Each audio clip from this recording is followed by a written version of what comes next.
Hello guys, good evening, and for today's video, i-share ko sa inyo ang aking DKA journey. And I'm Rain Talawi, your diabetic missionary. Way back, December 2023 guys, masyado na akong nanghihina. And at the time, hindi na ako masyadong lumalabas sa bahay kasi nga lalakad ako ng konti, napapagod na ako at paglabas ko ng bahay, minsan kahit nagwo-walking sa labas, hindi ko na siya makayanan. Dahil hinang-hina na yung tuhod ko, yung paa ko, wala talaga akong energy at the time. And, yun na nga guys, on January 2, 2024, na-admit na naman ako, pumasok na namin kami ng hospital, and by that time, is medyo malala na talaga ako guys. Kasi, ang liit ko na, sobra. Biruin nyo, from 58 kilos to 37 kilos na lang ako that time. So, napakapayat ko at ang haba-haba ng liig ko sa mga time na yon. And, yun na nga guys, habang nasa ER kami at the time, noong January 2, DKA na din ako yun nun guys.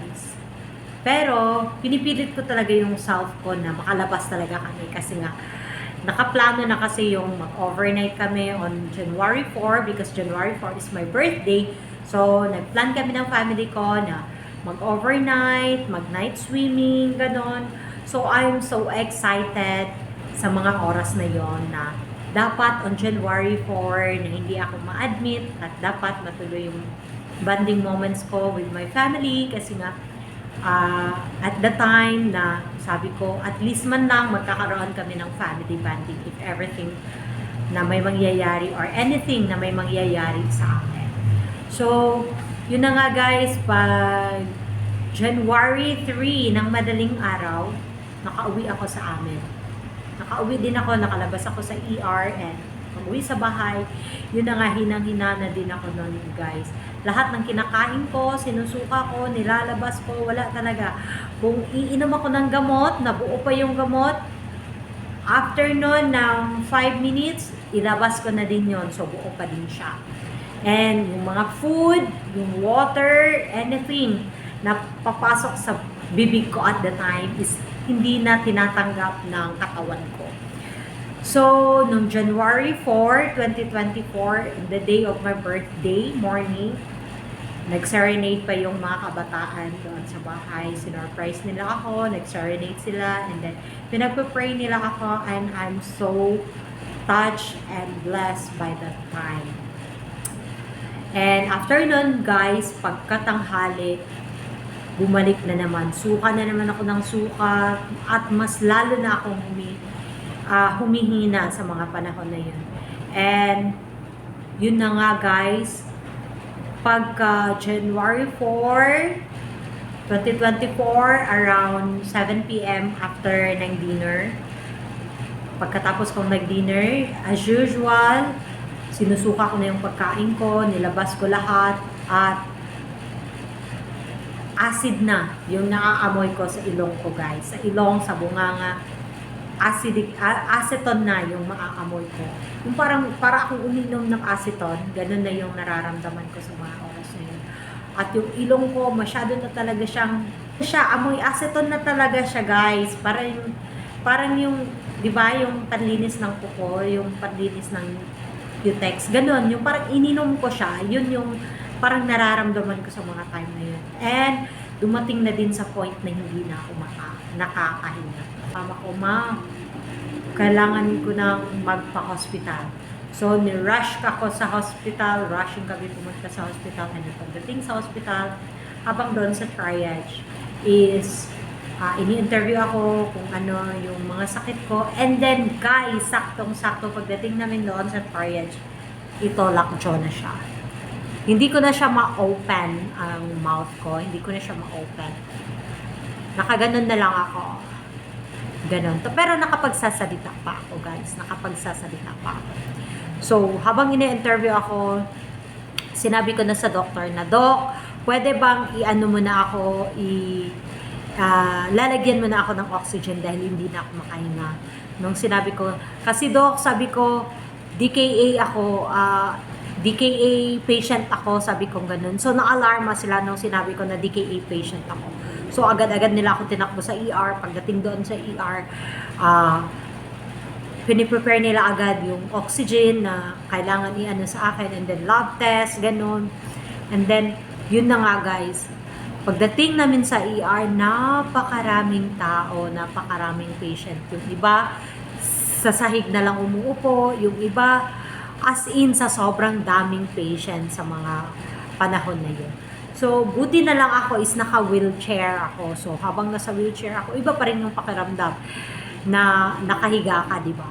So, while waiting sa mahihigaan ko is nasa wheelchair muna ako. And then, at the time guys, may oxygen na ako. Kaso, hindi pa din ako makakahinga. Hindi pa rin ako makakahinga. Nahihirapan pa din akong huminga. At medyo marirelieve ako pag pinupukpok ni mama ko yung likod ko. At pinupukpok ko yung dito sa harap ko, yung chest ko dito, kabilaan, pinupukpok ko siya. Medyo marirelieve ako. And then, at the time, dumating na talaga sa point na sumisigaw na ako na, Dok, gamutin nyo na ako, ganun. Dok, hindi talaga ako makakahinga, help me po, I can breathe, sabi ko ganun. Hindi ako makahinga, sabi ko, tapos, panay na, ganun na yung paghihinga ko doon habang nasa ER ako is yung parang agaw buhay. Nag-aagaw buhay talaga ako sa mga time na yun guys. So, nung may vacant na yung folding bed, sinabi ko sa mama ko, Ma, gusto kong humiga, at nagpaalam si mama ko sa doktor na, Dok, papahigain ko dito yung anak ko. So, inalalayan ako ni mama ko na makaupo sa folding bed. Pag upo ko sa folding bed, bago ako humiga, hiniling ko sa mama ko. Sabi ko, Ma, pwede mo ba akong ipagdasal? Pwede mo ba akong ipag-pray? Sabi ko ganyan. Sabi ng mama ko, o sige, pray tayo anak. Sa sobrang panic ng mama ko, hindi niya namalayan na nasa public kami. Nag-pray siya ng malakas at hinahag niya ako ganun. And then pinupukpuk niya yung likod ko. Habang nagpe-pray siya, nagpe-pray din ako. So yung prayer ko at the time guys is like this. Lord, kung gusto mo na akong papahingahin sa pain ko ngayon, sa mga nararamdaman ko ngayon, Lord, I'm ready. Pero, Lord, alam mo na makasalanan ako. Humingi talaga ako ng patawad sa Panginoon, guys. Kasi, makasalanan tayo eh. I asked sorry to God, and sinabi ko na, Father, kung kukunin mo na ako, please, ito lang ang hihilingin ko. Papasukin mo ako sa langit na bayan. I want to enter heaven. Na kahit mawala man ako dito sa mundo, na Lord, iligtas mo ako, ligtasin mo ako, at papasukin mo ako sa iyong banal na kaharian. Sabi ko gano'n. Pero Lord, kung gusto mo pa akong gamitin sa iyong ministry, kung i-extend mo pa yung life ko, i-dedicate ko yung self ko sa iyo to serve you. Kahit saan mo man ako ilagay, kahit saan mo ako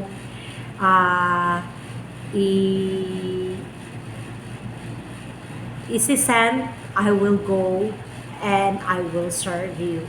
Yun yung sinabi ko. And then, nung nag-say amen na yung mama ko, nag-amen na din ako. Then, before that, and after that, mga kapatid, nung ako'y humiga na, nag-meditate ako. At lagi kong nire-recite yung Romans 14 verse 8 na sa puso ko, lagi kong sinasabi, Panginoon, kung ako man ay mamatay, huwag mong hahayaan na ako'y hindi sa iyo. Huwag niyo pong hahayaan na ako ay mamatay na nasa makasanlibutan na gawain. And Lord, patawad kung saan man ako nagkulang. Patawad sa aking mga kasalanan. Patawad sa aking mga pagkukulang sa iyo. And I recite again my favorite Bible verse in Romans 14 verse 8. It says, For if we live to the Lord, For if we die to the Lord. Therefore, whether we live or die, we are the Lord. Yan ang laging nasa puso ko. At nagsasay ako ng sorry Lord, kasi natu-throwback ko yung mga kasalanan na nagawa ko noon, especially yung sa health, na pinapabayaan ko yung sarili ko. Kasi ang katawan natin, guys, isa siyang temple ni God. So, nung hindi pa ako nagkasakit, hindi ko siya inalagaan. At pinagsisihan ko yun na pinabayaan ko yung sarili ko. And yun na nga, guys, after nun, nakatulog ako. Pagkatulog ko, guys, wala na akong maaalala. Nagising ako January 12, 2024. Nagulat na lang ako na biglang nagko-congrats yung mga tao sa paligid ko. Sinasabi nila palagi na, congrats ma'am, at nakasurvive kayo. Congrats ma'am, praise God, dahil binuhay ka pa ni Lord, ganun. And then at the time, blurred pa talaga yung pag-iisip ko, bakit sila nagko-congrats sa akin. Hindi ko naintindihan bakit may mga nagko-congrats sa akin. So tinanong ko si Jeff, bakit? Anong nangyari? Gumraduate ba ako? Or ano ba yung achievement na nakuha ko? Bakit sila nagko-congrats sa akin? Ganun ako kasi wala ako sa tamang pag-iisip nun, guys. So sabi niya, alam mo ba na na-comatose ka? Unconscious ka for how many days? And kaya sila nagko-congrats sa'yo kasi yung katabi mo during sa ER is nag-pass away na. Dalawang katabi mo, yung sa left and sa right, nag-pass away na. Yung sa front mo din is nag-pass away na. Ang daming mga nag-pass away during sa ER. At isa ka doon sa mga list ng mga doktor na magpa-pass away din. Kasi you know, guys, sa 8 days of comatose ko pala is nag-decide yung mga doktor na patutubuhan ako. So, kinausap ng doktor yung kapatid ko, parents ko na patubuhan. Kaso, ayaw ng mama ko at mga kapatid ko na patutubuhan ako. Kasi naniniwala sila, guys, na kahit tutubuhan ako, kung will na ni Lord na papahingahin ako, wala na din silbi yung pagpapapatubo, yung tutubuhan ako. So, sabi ng kapatid ko, hindi kami magsasign. So, nagsign sila ng waiver na ayaw nila akong patubuhan. So, yun na nga, guys. At sinabi din ng kapatid ko, kahit hindi natin siya papatutubuhan, kahit hindi namin siya patutubuhan kung bubuhayin pa siya ng Panginoon, mabubuhay siya. Ganon yung faith ng family ko sa time na yun. So, to make the story short, praise God, nagising ako, and eto ako ngayon, 37 kilos to ngayon, I'm 49 kilos, praise God, bumalik-balik na yung aking timbang. And you know, guys, sa aking comatose din, yung sugar ko is nasa 500, high 500 for 8 days ha. Wala akong kain, wala akong kain, wala akong inom na tubig. IV lang, dextrose lang ang sa akin at the time. Pero yung sugar ko is spike pa din siya ng spike. And then, every 30 minutes, kailangan kong chine-check daw yung blood sugar ko. Chine-check yung blood sugar ko, and also, insulin na naman. And then, check na naman ulit, and then insulin na naman. Ganon yung ginagawa ng mga doctor at the time. And, pati yung mga nurses at yung mga staff doon sa hospital, ganon yung ginagawa nila. And, you know, guys, sa aking pagka-comatose, sinabihan na yung parents ko at mga kapatid ko na magpapaalam na daw sila sa akin kasi wala na daw talagang pag-asa na mabuhay pa ako. Kasi since ayaw naman ng family ko na tutubuhan ako, so nag-decide na yung doktor na magpaalam na kausapin na daw ako ng mga family ko. At nakikita ko yung video guys na kinakausap ako ng ate ko, tinatawag ni ate ko yung pangalan ko. Rain, sabi niya ganun, Rain, pero wala talaga akong maalala na tinatawag ako ng ate ko at the time guys. And yun na nga, isa itong proven and tested na talaga na kung sa tao, di ba nakalagay nga sa Bible, for man is impossible, but with God, nothing is impossible. As long as, mga kapatid, pag nasa gawain tayo ng Panginoon, pag nasa vineyard tayo ng Panginoon, hindi niya tayo pababayaan. Kahit nasa kamatayan na tayo, kahit kapit na tayo sa patalim, God can make a miracle for us. Kaya, never tayo na mag-doubt sa Kanya, never tayo na mawalan ng pag-asa kahit anong situation, kahit anong mga pagsubok na darating sa buhay natin. Lagi tayong tatawag sa Kanya at makipag-usap sa Kanya dahil walang imposible guys.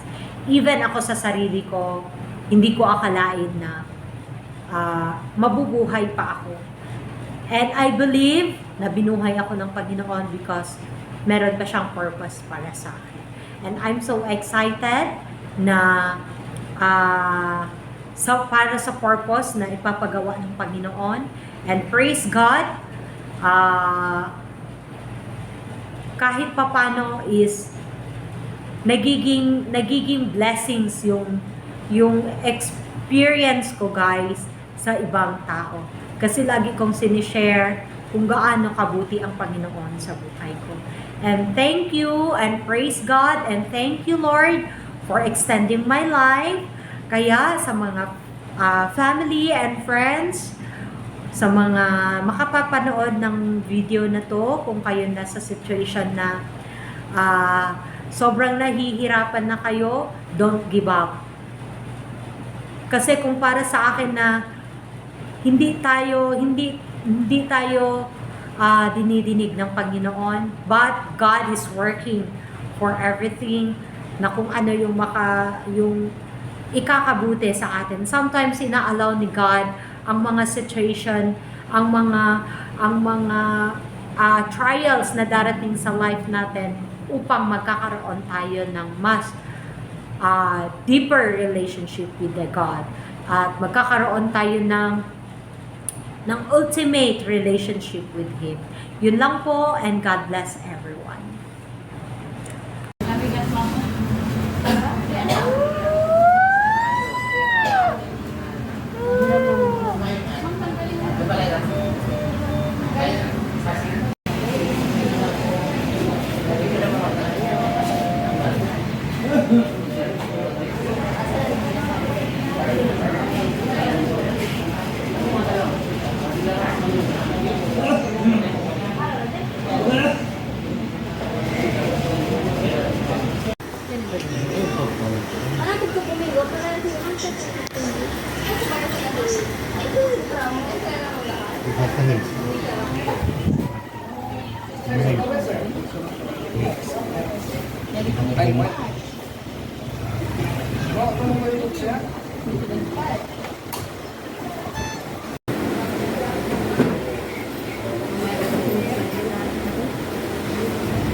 Na mami. Sana mga kumami oh.